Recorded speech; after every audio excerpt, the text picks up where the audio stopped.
নমস্কার বন্ধুরা, Jamuna tour and ট্রাভেলার্সের সকলকে স্বাগত। আমি বিকাশ অধিকারী।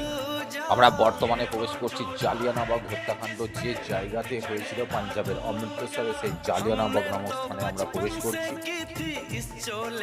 গেটের দুদিকেই দেখতে পাচ্ছেন সমস্ত বীর শহীদদের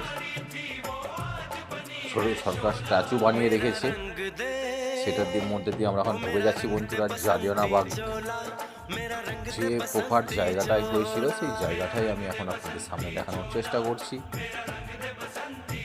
এই আমরা ভিতরে প্রবেশ করলাম। চারিদিকের সুন্দর যে সরকারকে সুন্দর যে ব্যবস্থাটা ওইখানে, এর জন্য স্থানীয় প্রশাসনকে অবশ্যই ধন্যবাদ, অসংখ্য ধন্যবাদ, কারণ তারা জায়গাটা এত সুন্দর করে সংরক্ষিত করে রাখার জন্য। আর চারিদিকে দেখুন বন্ধুরা, এই সেই জালিয়ানওয়াবাগ নামক স্থান পাঞ্জাবের অমৃতসরে অবস্থিত, যে স্থানে আজও বীর শহীদদের আর্তনাদ শোনা যায়, আজও শরীরে কাঁটা দিয়ে ওঠে।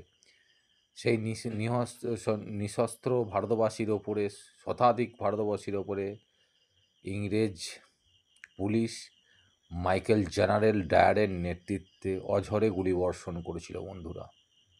দেখে চোখ দিয়ে জল পড়ে না বন্ধুরা, চোখ দিয়ে রক্ত বেরিয়ে আসে এই স্থানটি দেখলে। আজও এই স্থানটিতে আমরা বন্ধুরা প্রবেশ করছি। চারিদিকে সুন্দর যে মাঝখানে বর্তমানে যারা আছেন প্রশাসনের দায়িত্বে, তারা ওইখানে সুন্দর সুন্দর বাগান করে দিয়েছে এবং মাঝখান দিয়ে একটা করে রাস্তা বানিয়ে দিয়েছে। সামনের যে দেখতে পাচ্ছেন বন্ধুরা, সামনে ওটা হচ্ছে শহীদ স্ট্যাচু। আমরা আস্তে আস্তে শহীদ স্ট্যাচুর দিকে এগিয়ে যাচ্ছি। এই স্থানটা বন্ধুরা, সেই ইতিহাস একটা কথা আছে যে ইতিহাস বারে বারে ফিরে আসে।